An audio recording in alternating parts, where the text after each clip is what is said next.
जीवन में आने वाली परेशानियों की वजह से बढ़ती है हमारी योग्यता और संघर्ष क्षमता। एक प्रचलित कथा के अनुसार पुराने समय में एक किसान की फसल बार बार खराब हो रही थी। कभी तेज बारिश की वजह से, कभी तेज धूप की वजह से, कभी ठंड की वजह से उसकी फसल पनप नहीं पा रही थी। एक दिन इससे दुखी होकर किसान भगवान पर नाराज हो गया। तभी वहां भगवान प्रकट हुए। किसान ने भगवान से कहा कि भगवान, आपको खेती की बिल्कुल भी जानकारी नहीं है।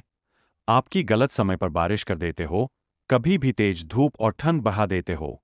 इससे हर बार मेरी फसल खराब हो जाती है। आप मेरी अगली फसल तक मेरे अनुसार मौसम कर दीजिए।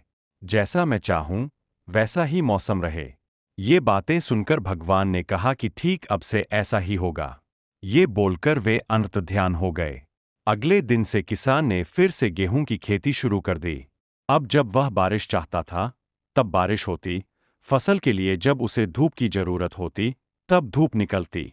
इस तरह उसकी इच्छा के अनुसार मौसम चल रहा था। धीरे धीरे उसकी फसल तैयार हो गई। हरे भरे खेत को देखकर किसान बहुत खुश था। जब फसल कटाई का समय आया तो उसने देखा कि फसल की बालियों में गेहूं थे ही नहीं, सब की सब खोखली बालियां थीं। ये देखकर उसने फिर से भगवान को याद किया। भगवान प्रकट हुए तो इसकी वजह पूछी।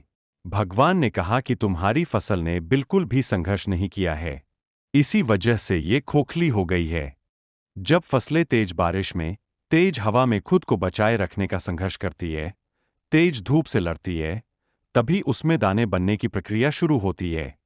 जिस तरह सोने को चमकने के लिए आग में तपना पड़ता है, ठीक उसी तरह फसलों के लिए भी संघर्ष जरूरी होता है।